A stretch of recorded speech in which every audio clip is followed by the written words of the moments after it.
The judge, a man I'd shared whiskey with on countless election nights, cleared his throat, his gaze heavy and dismissive. Carol sat beside me, dry-eyed, a slight, almost imperceptible smirk playing on her lips as the gavel fell, stripping away 20 years, leaving me with a small apartment and a crushing monthly payment. Then her lawyer, a sharp young woman I'd once mentored, leaned in and whispered, loud enough for us all to hear, "He never really deserved you anyway, Carol." Bill Miller felt the weight of the divorce papers, not in his hands but in his chest. The Iceman, they'd called him in the county attorney's office, a nod to his unyielding composure, his ability to prosecute without a flicker of emotion. Now he was melting, steadily. 4 words from Carol, whispered years ago in their dimly lit kitchen, had started the thaw. "I don't love you." That was it.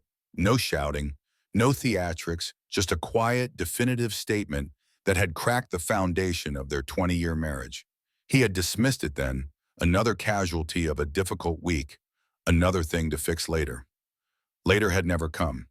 His career had been his lodestar, his unwavering focus. Early mornings, late nights, the meticulous preparation of cases, the quiet satisfaction of a conviction. He'd risen through the ranks, his name synonymous with success in the local legal circles. But the climb had been solitary. He'd left Carol to navigate their home life alone, a silent partner, her needs gradually receding into the background until they were no longer visible. He'd let the marriage wither, a potted plant forgotten in a dark corner, its leaves brittle and brown. The divorce had left him hollow, a dry well where a fountain used to be. He found himself adrift, clinging to old habits. Long drives, solitary meals, grudges he nursed like precious wounds. He resented Carol for leaving, for daring to expose his emotional bankruptcy. He resented himself more for not seeing it, for not caring enough to stop it. The apartment felt too big, the silence too loud. Then there was Eleanor Jensen.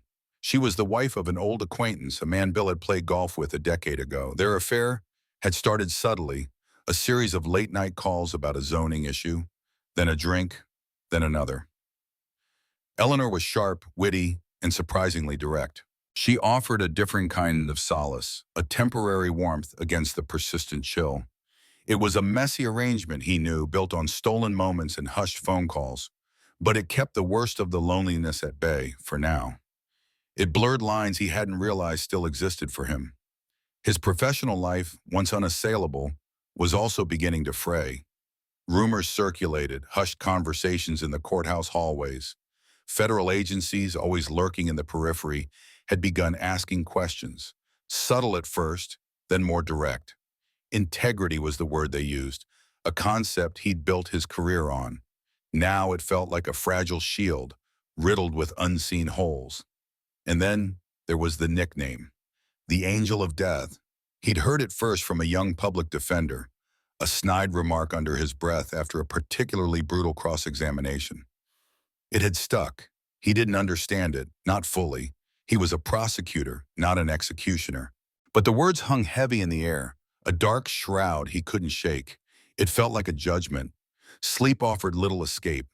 The dreams came often now, vivid and relentless. He was 8 years old again, the air thick with the smell of damp earth and fear. He was in the coal mine, a place his father had forbidden him to enter, a child's reckless dare gone horribly wrong. The fog was everywhere, thick and suffocating, muffling the sounds, obscuring his vision. He could hear his father, George, his voice strained, calling for help somewhere in the swirling gray. Billy, small and trembling, was paralyzed. His legs wouldn't move. His lungs burned with panic. He was too small, too weak, too utterly useless to reach him.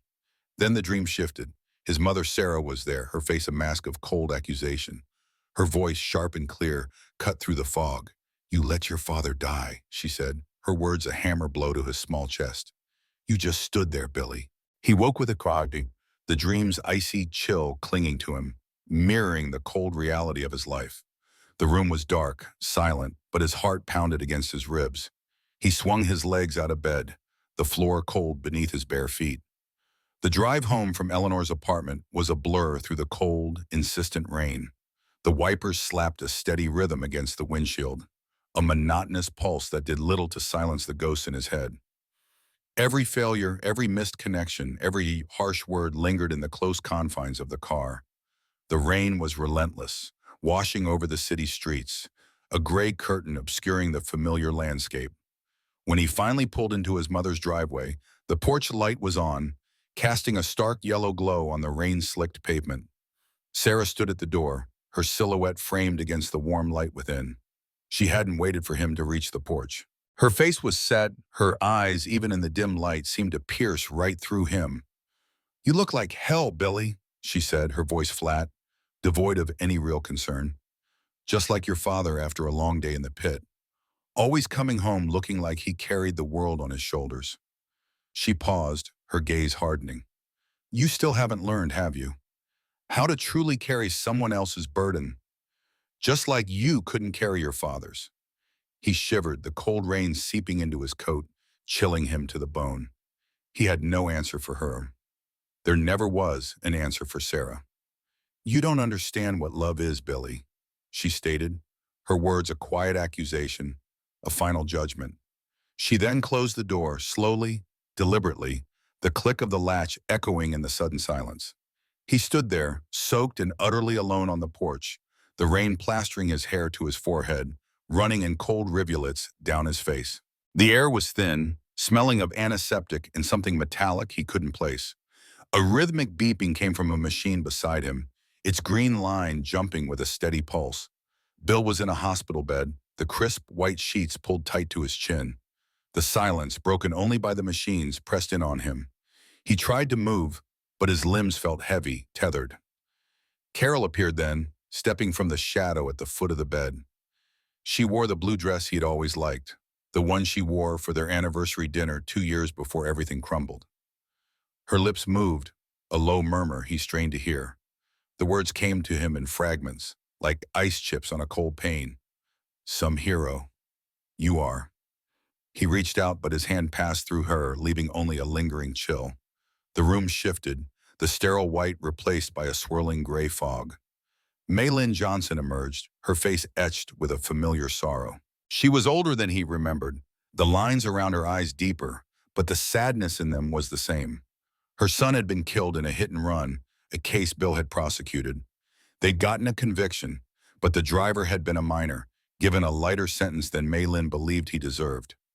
She smiled, a thin, melancholy curve of her lips. "You remember, don't you, Bill?" Her voice was soft, barely a whisper in the shifting fog. "All that talk about justice. For my boy. And then you let my killer go free." It wasn't true, not exactly. The system had done its work within its limits. But in her eyes, in that moment, he was the one who had failed her. The weight of her unspoken accusations settled on him, heavy and cold. He remembered the anger, the pain in her eyes during the sentencing. He had offered condolences, empty words that meant nothing against her grief. Maitland faded, dissolving back into the mist, leaving him with the dull ache of an old promise unkept. The fog cleared, and he was in their old bedroom, the one he'd shared with Carol for 2 decades. The sunlight, a pale yellow, streamed through the window. Carol stood by the dresser, adjusting a strand of hair. She looked beautiful, like she did on good mornings, before the silence between them grew too loud. But her gaze wasn't on him. It was fixed on Dave Bowman, who leaned against the doorframe, confident, a casual ease in his posture that Bill had never possessed. Dave was relaxed, a slight, knowing smirk on his face. The contrast between them was stark, a mirror reflecting Bill's own inadequacy. Carol's laugh drifted across the room, a sound he remembered as warm, but now it was brittle, laced with a cutting sarcasm. "You had to know, Bill," she said, not looking at him. "I was tired of our life, tired of waiting for something that wasn't coming." Dave pushed off the doorframe, moving closer to Carol, his arm brushing her back. He looked at Bill, his eyes cold and direct. "You are such a little man, Bill," Dave stated, his voice flat yet brimming with contempt. "In every way that counts." The words struck him with physical force. Bill felt his shoulders slump, his entire being shrinking. He turned away, unable to meet their eyes, unable to form a response, a defense. There was nothing to say. He was diminished, a ghost in his own life. Then the bedroom dissolved. The new space was darker, smoky, like a backroom bar, yet strangely intimate. Patty Donovan emerged from the shadows, her red hair a stark contrast to the dim light. She wore a black dress that clung to her, a small, knowing smile playing on her lips. Patty was the one who had, years ago, helped him see things clearly. She'd stripped away the pretense, the pleasantries, and showed him the colder, harsher truths of the world. She saw his cynicism and mirrored it. "When are you going to come to me, Bill?" she purred, her voice a low, teasing whisper that stirred a familiar, unsettling darkness deep within him. "You know you want to. You always have." She circled him slowly, her scent, a mix of whiskey and something sweet, filling the air. Her eyes, shrewd and intelligent, locked onto his. "You let your father die," she said, her voice suddenly sharp, echoing his mother's accusation, but with a cruel twist. "Your mother was left to deal with you, a burden." Her words were a hammer to his already fractured sense of self. Patty stepped closer, her breath warm on his ear. "And what about the others, Bill?" Eleanor, running back to Phil. Marlene, moving on without a backward glance. "You always end up alone, don't you?" He felt the undeniable pull of her darkness, a dangerous current that matched the growing cynicism in his own heart. Her words, though brutal, resonated with a twisted truth he couldn't deny. It felt like an invitation to a place he was increasingly willing to explore. Betrayal, Bill had learned, wasn't always a sudden knife in the back. Sometimes it was a slow bleed, a quiet erosion. In his work, dealing with criminals, with informants, with the shadows that clung to the edges of society, it became routine. Expectations were low, and cynicism became a shield. But the deeper, more insidious betrayal, he realized now, was the one against a friend. It had seemed small at the time, a calculation, a slight bending of the rules for what he convinced himself was the greater good. It was that seemingly minor act that had ultimately cost him everything, though the full tally wasn't in yet. His professional world, once a fortress, was now crumbling. The whispers had grown into shouts. His reputation, carefully constructed over decades, was tarnished. The investigations by federal agencies, initially subtle, were now relentless, scrutinizing every comma in every document, every decision he'd made. He was under a microscope, and the lens was magnifying his flaws. He responded by burying himself deeper in the work, a grim comfort in the chaos. The brewing international cartel war provided a vast, sprawling distraction. The names were foreign, the stakes immense, and the ruthlessness absolute. It felt cleaner, somehow, than his own messy life. Here, the lines were drawn in blood, not in the fading ink of divorce papers. The divorce itself had left him hollowed out, bitter and isolated. He was a shell, the confident, unyielding Iceman, replaced by a man who felt the cold right down to his bones. Within a single brutal year, he'd lost 3 significant women from his life. Carol was gone, Eleanor had retreated, and Marlene, a brief, forgettable liaison, had simply moved on, leaving no trace. The void was palpable, a constant ache. He found himself drawn into increasingly dangerous situations, the cartel world a vortex pulling him in deeper. The risks were higher, the players more ruthless, the consequences more final. It was a stark contrast to the sterile courtrooms he'd once commanded. Here, there was no pretense of justice, only power. Federal agencies continued to doubt his loyalty. They saw the contacts he made, the shadowy figures he dealt with, and questioned his every move. His integrity, once his greatest asset, was now his biggest liability. He knew they suspected him of more than just bending rules. They suspected him of breaking them, of stepping over the line. And sometimes, late at night, he wondered if they were right. His past decisions haunted him, especially the affair with Eleanor. It had been a desperate attempt to fill a void, a foolish, selfish act. And the fallout was ongoing. Phil Jensen, Eleanor's husband, a man Bill had once considered a casual friend, had confronted him directly. It was in the parking lot of the courthouse, after a particularly draining day. Phil had waited, his face grim, his eyes burning with a quiet fury. "I always thought you were better than that, Bill," Phil had said, his voice low, shaking with suppressed rage. "A man of principle, they called you. You know what I call you? A snake." He paused, stepping closer. "Stay away from her. Stay away from my family, or you'll regret it. I promise you that. Phil's words were precise, cutting, and Bill knew he meant everyone. The personal fallout was escalating, becoming undeniably ugly. Bill felt an internal conflict festering. His ingrained desire for justice, the very foundation of his career, warred with his own growing moral compromises. The lines were blurring, becoming indistinguishable. He wanted to do right, to enforce the law, but the path felt increasingly murky, obscured by his own choices, his own needs. He had even made a fleeting, desperate attempt to reconnect with Carol. A phone call late one night, a mumbled apology, a plea for understanding. Her voice on the other end had been flat, tired. "It's too late, Bill," she'd said, her words a heavy stone. "There's nothing left to save." She had pushed him away, politely but firmly, leaving him to the cold silence of his empty apartment. The weight of his Angel of Death moniker grew heavier. It wasn't just a snide remark anymore. It felt like a prophecy, slowly, grimly unfolding. He was losing everything he'd built, everything he thought he was. He grappled with the stark, bitter realization that his relentless pursuit of career success had led directly to his personal ruin. He'd sacrificed his marriage, his friendships, his peace of mind, all for a title, for power, for a sense of control that now felt entirely illusory. Then an anonymous threat arrived. A plain white envelope, no return address, left in his mailbox. Inside, a single grainy photograph of a dark, unfamiliar alleyway. Scrawled across the back in block letters, in an unknown hand, were two words: "Your turn." It hinted at a new, more sinister target, a game he didn't even know he was playing, and he realized with a cold dread that he was already in it, trapped. Bill plunged headfirst into the cartel war, finding a perverse sense of purpose in the danger. The deeper he went, the clearer the lines became, not of justice but of power. There was a raw, visceral reality to it that eclipsed the polite, calculated battles of the courtroom. It felt like an escape, a way to channel the bitterness and isolation that had consumed his personal life. He began to distrust everyone. The faces of his legal peers, once familiar and dependable, now seemed to hold hidden meanings. A casual glance, a half-whispered conversation. They all became potential signs of betrayal, of allegiance to unseen forces.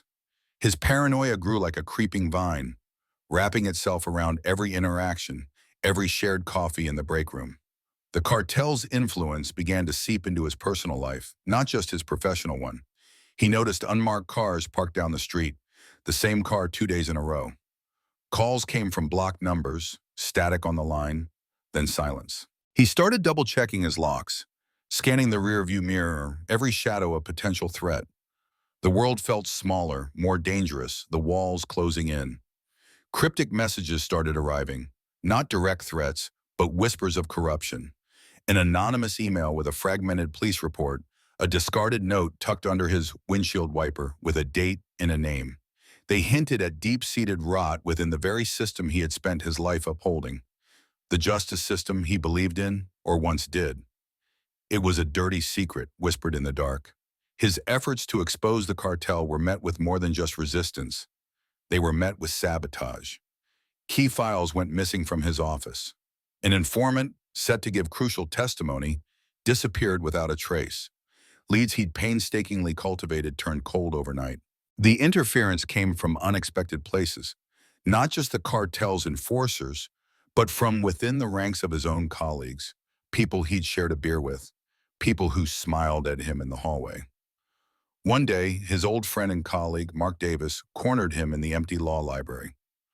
Mark's face was pale, his voice low and urgent. "Bill," he began, glancing over his shoulder, "you need to back off. They're watching you. People are talking. This isn't just about putting away some drug dealers anymore. This is bigger than you know. For Christ's sake, man, I'm worried about you." Mark's eyes held a genuine fear, a rare vulnerability he hadn't shown in years. Bill ignored him. The warning, meant to deter, only fueled a self-destructive urge, a distorted sense of duty that told him he couldn't stop now. He was in too deep, the stakes too high. He felt a grim satisfaction in the danger, a perverse clarity that came with living on the edge. He worked late into the night, fueled by stale coffee and a growing sense of desperation. He cross-referenced dusty property records with shell company filings, traced obscure financial transactions, and pieced together fragmented phone records. Then, in a forgotten ledger from an old property dispute, he found it, a crucial piece of evidence, a series of payments from a known cartel front company, channeled through an innocuous local construction firm, directly into the offshore accounts of two prominent city council members. The discovery was like a jolt of electricity. It was the link, the undeniable proof, and it put a target, a very real, very precise target, directly on his back. The stakes were no longer just about career ruin, they were about survival. Eleanor Jensen reached out, a quiet voicemail on his office phone. Her voice was hesitant, laced with genuine concern. "Bill," she'd said, "I heard things. Be careful, please." He appreciated the sentiment, perhaps even the concern, but his trust was shattered, fragmented like broken glass. He knew her connection to him was a liability for them both, and her words now felt like a distant echo in the storm. He recalled Patty Donovan's words about his internal darkness, the cynical observations she'd made years ago. He dismissed them then, but now he recognized their truth. The darkness was there, growing, twisting his perception of right and wrong. The line between them blurred, becoming indistinguishable. He found himself employing unconventional tactics, skirting the very edges of legality, and all in the name of exposing the larger corruption. He was becoming what he fought against.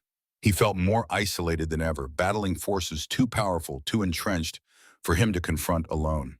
His allies were few, his enemies unseen and everywhere.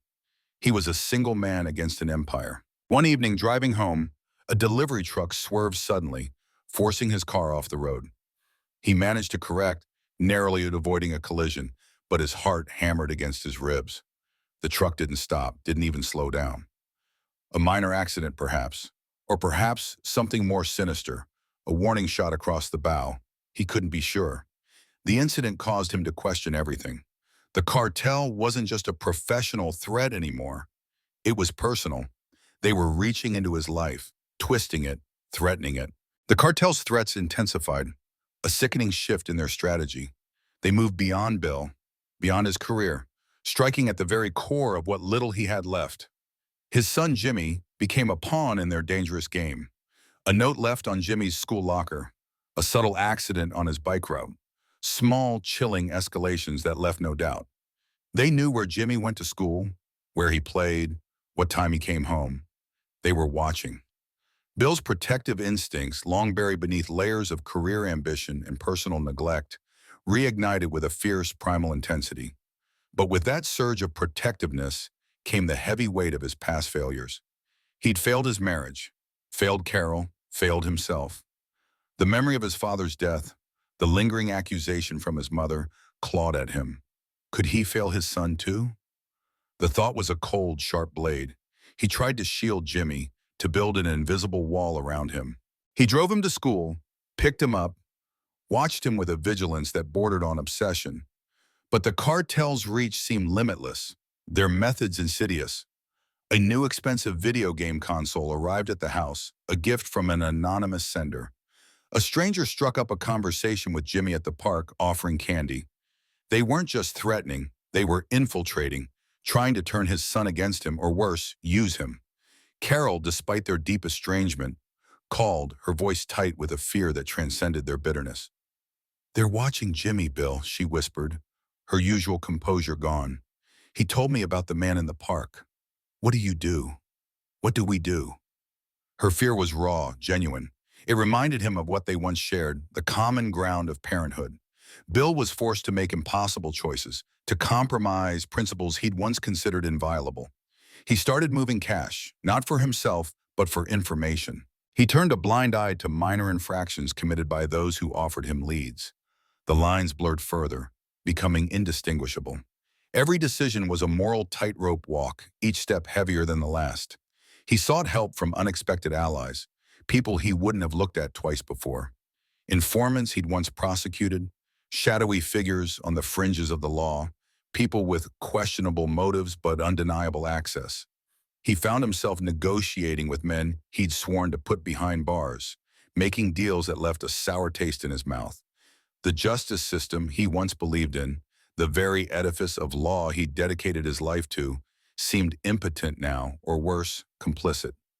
When he tried to report the threats against Jimmy, he was met with platitudes, with promises of patrols that never materialized, with suggestions that he was paranoid. He saw the glances exchanged, the veiled warnings. Some were afraid, others, he suspected, were on the cartel's payroll. He experienced a profound crisis of faith in everything he once stood for. Justice felt like a joke, law a malleable concept, truth a luxury he couldn't afford. The world had turned upside down, and he found himself in a moral wilderness. Flashbacks to his father's death and his mother's cold, unforgiving blame resurfaced with intense, visceral clarity. He saw the fog in the mine, heard George's desperate cries, felt his own small, useless hands. The overwhelming sense of being a helpless child, utterly unable to save those he loved, now consumed him entirely. He saw Jimmy's face, overlaid with his father's, and the terror tightened its grip. One night he received a tip about a meeting point, a warehouse on the outskirts of town, dimly lit, smelling of stale diesel and fear. He went alone. A cartel enforcer, a man with cold, unblinking eyes and a scar that bisected his left eyebrow, was waiting. "Miller," the enforcer said, his voice flat, devoid of emotion. "You're getting too close." The confrontation was brutal, not just words but fists. Bill fought back, fueled by a desperation he hadn't known he possessed. He landed a few blows, but the enforcer was bigger, stronger, more practiced in violence. Bill ended up on the concrete floor, his ribs aching, a cut above his eye bleeding freely. The enforcer stood over him, a dark silhouette against the meager light. "You can't protect everyone, Miller," he said, his voice a low growl. "Not when we decide otherwise. We know where your boy sleeps. We know who he talks to. Back off or the boy pays." The message was chilling, unequivocal. As he dragged himself to his car, every muscle screaming, Bill realized the full extent of the danger. He was utterly alone in this fight, truly alone. The cartel was a hydra, and he was just one man. It was time to think differently, to make a desperate plea to an old contact, a person he had once, selfishly and profoundly, betrayed. Stick around to the end to see how life's costly choices unfold. The pain in his ribs, the taste of blood in his mouth, the chilling threat against Jimmy, it all converged into a single, white-hot point of clarity. Bill, pushed past his breaking point, felt a familiar cold presence stir within him. The Iceman. He hadn't truly been that man for years, not since Carol had said those 4 words. But now he needed that cold resolve, that ability to detach, to operate without emotion. He would have to become as ruthless as the men who threatened his son. There was no other way. This shift, this embrace of a colder self, scared him. He recognized the darkness Patty Donovan had spoken of, the cynical core he'd tried to ignore. It wasn't just creeping in, it was taking root, finding fertile ground in his fear and anger. He saw a shadow of himself he didn't entirely like, but he knew he needed it to survive. He began planning a countermove, not with the law as a shield, but as a weapon. His intimate knowledge of legal procedures, loopholes, and the vulnerabilities of the system he'd once defended would now be turned against the cartel. He understood how power worked, how influence corrupted, and he intended to exploit every weakness. His methods became ethically ambiguous, blurring the lines of legality until they were almost invisible. He started leveraging minor infractions, twisting bureaucratic regulations, planting seeds of doubt where there had been none. He was no longer just a prosecutor. He was a manipulator, playing a game with stakes far higher than any courtroom. He revisited stacks of old case files, dusty boxes pulled from storage, looking for connections, patterns he might have missed before. The cartel operated with a vast, invisible network. He needed to find the threads, however fine, that tied them to local power, to legitimate businesses, to the corruption he knew was festering. Maitland Johnson's haunting image returned in the quiet hours of his work. Her sad, accusing eyes. "You let my killer go free." Her son's case, the frustration, the limits of the law, It reminded him of those he had failed, those who hadn't gotten true justice. Now he intended to deliver it, even if his methods were no longer clean. He sought out Patty Donovan, not for comfort, not for a shoulder to lean on. He went to her for her understanding of dark motivations, her cynical view of human nature. He found her in the dimly lit back room of a bar she frequented, nursing a whiskey. She looked at him, her eyes sharp, knowing. "You're finally joining the club, Billy?" she asked, a wry twist to her lips. He laid out the situation, bare and brutal. She listened, occasionally nodding. Her insights, when they came, confirmed his fears about the depths of his own internal conflict. "You always wanted to be the hero, didn't you, Bill?" she said, swirling the ice in her glass. "But heroes always have a dark side, a willingness to break rules for the greater good. Yours is just showing now." Her words were cold, factual, leaving him with nowhere to hide. He began gathering intelligence not through official channels, but through his own network of contacts, his instincts. He met with disgruntled former employees, small-time criminals looking for a break, anyone who might have a piece of the puzzle. He trusted his gut more than any official report.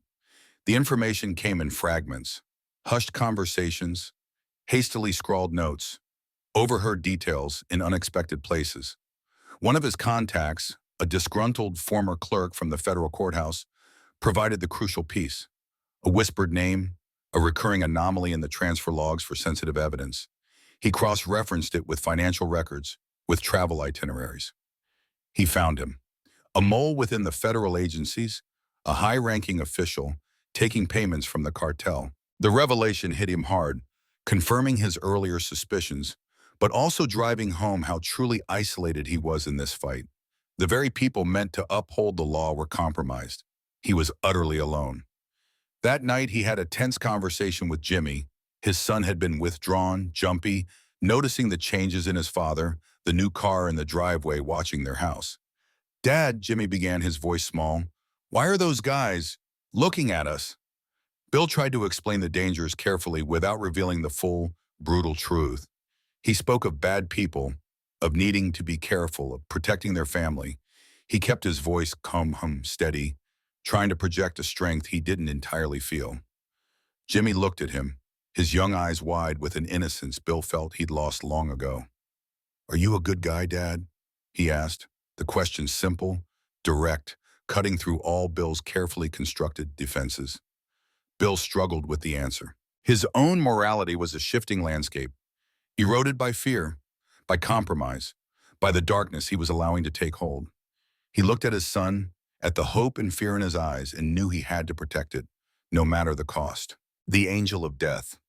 The nickname, once an uncomfortable shroud, now felt like a second skin. I had tried to outrun it, to dismiss it as a cruel joke, but it had clung to me, a shadow of what I was becoming. No more running. I would stop, turn, and face its implications head on. If they wanted a bringer of death, they would get one. Not of bodies, perhaps, but of reputations, of power structures, of the comfortable lies that propped up their empire.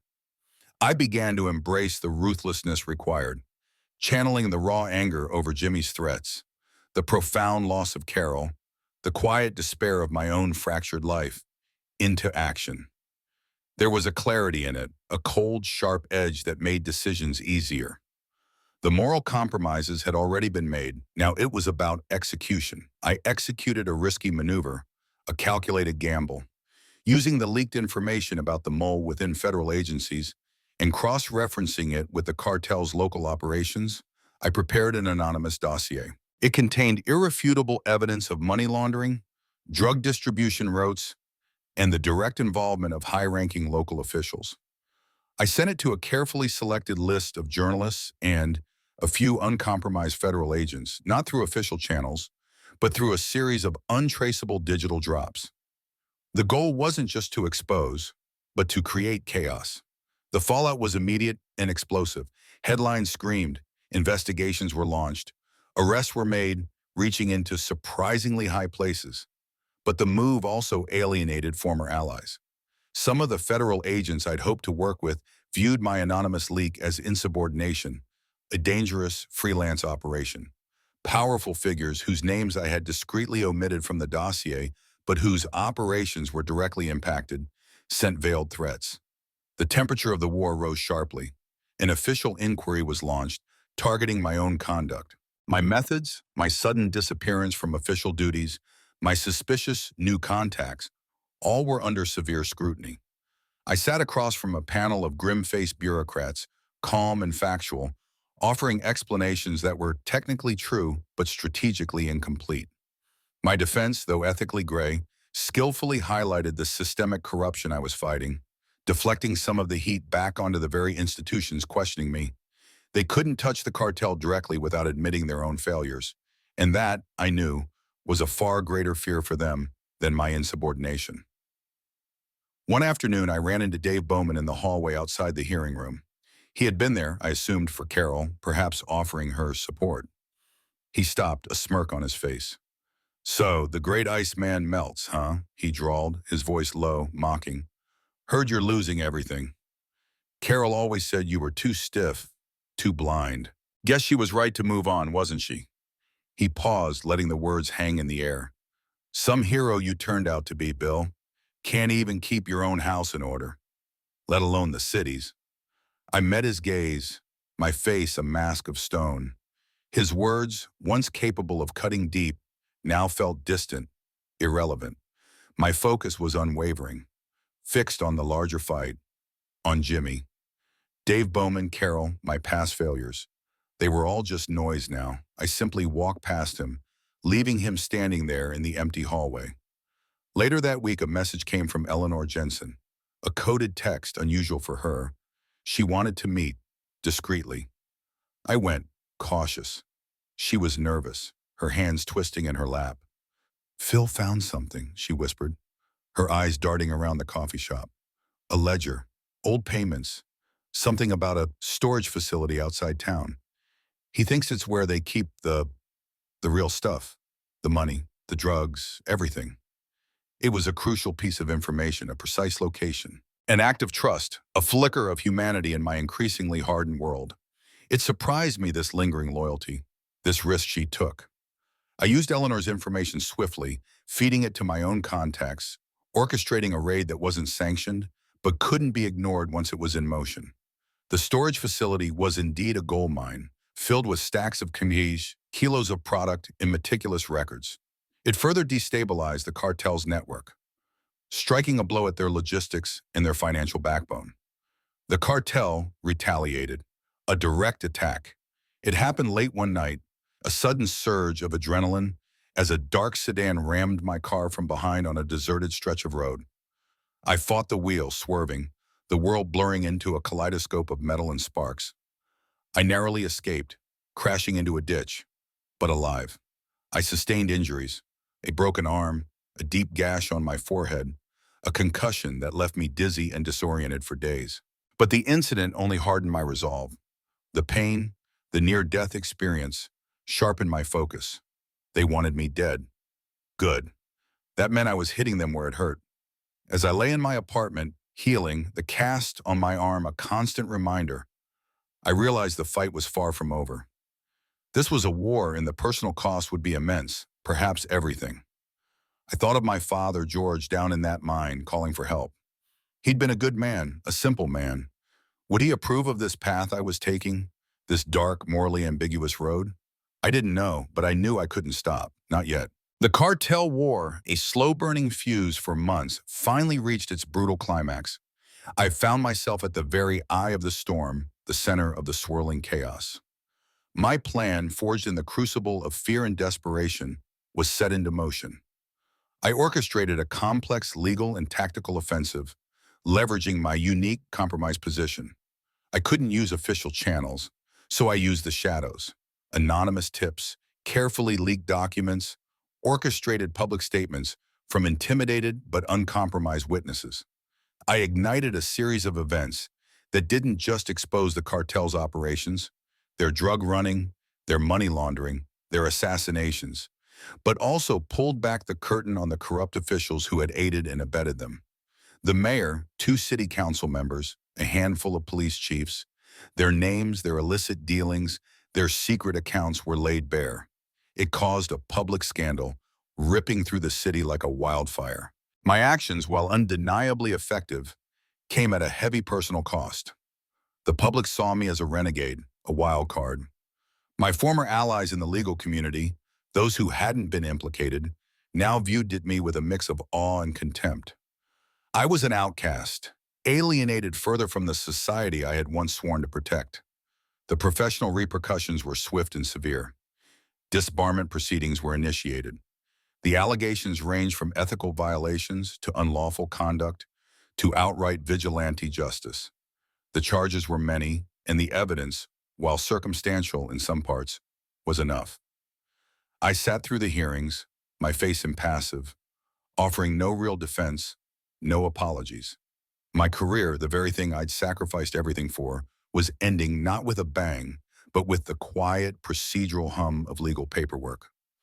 Carol, seeing the news, seeing the danger, the grim toll it had taken on me, approached me, not for reconciliation, not for recrimination, but with concern for Jimmy. She found me in my sparse apartment, a rare visit.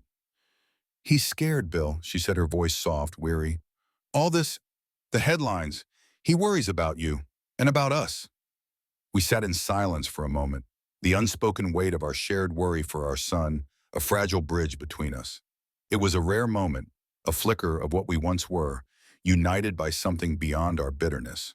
Jimmy, older now, almost a man, came to me, his young face etched with a mix of fear and an undeniable admiration. "You really took them down, Dad," he said, his voice tinged with wonder. "But was it worth it? All this?"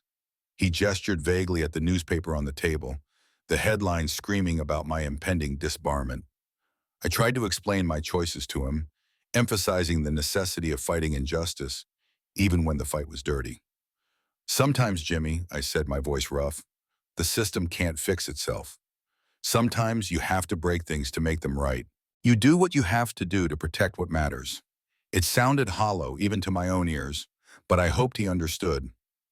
A few weeks later, a final chilling message arrived, a simple postcard, no return address, depicting a serene landscape that felt utterly out of place. On the back, in neat block letters, was a single word: soon. From the remnants of the cartel, a promise of future revenge.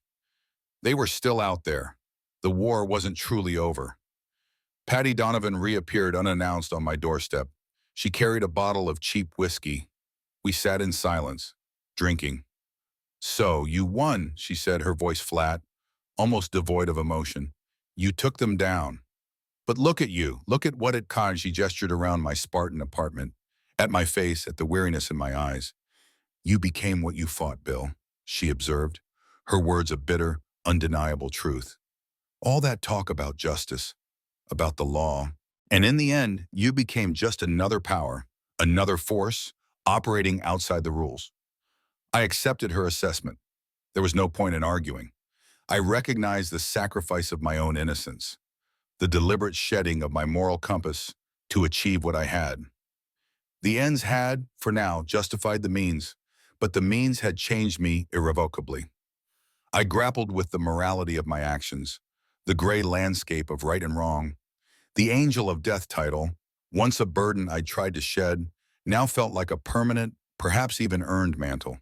It was who I was now, a man who had walked through the darkness, embraced it, and emerged, not whole, but victorious. Bill stood in the quiet aftermath of the war, victorious in a way, but profoundly changed. His legal career was a closed chapter, his public image tarnished beyond repair. Yet his family was safe, the corruption exposed. He contemplated a future without the rigid structure of the law, without the constant threat of unseen enemies. He thought of his Midwestern roots, of a simpler, quieter life, far from the chaos he'd just navigated. He focused on Jimmy, building a new, fragile relationship. Carol watched from a distance, her eyes seeing a man she no longer recognized. Harder, perhaps, but undeniably more honest. He still heard his mother's voice. "You don't understand what love is," and wondered if he ever truly did. The ghost of George's death and Maitland Johnson's sad smile remained, part of him now. The loneliness persisted, a quiet solitude born of experience. He began to write, a way to process the betrayals, the fight, his transformation. He found a small peace in understanding that justice was never clean. The angel of death was a shadow he'd learned to walk towards, not away from. Some prices, he knew, had to be paid, even if the currency was his own soul. It's going to get even more twisted from here, he mused. But this time, he was ready.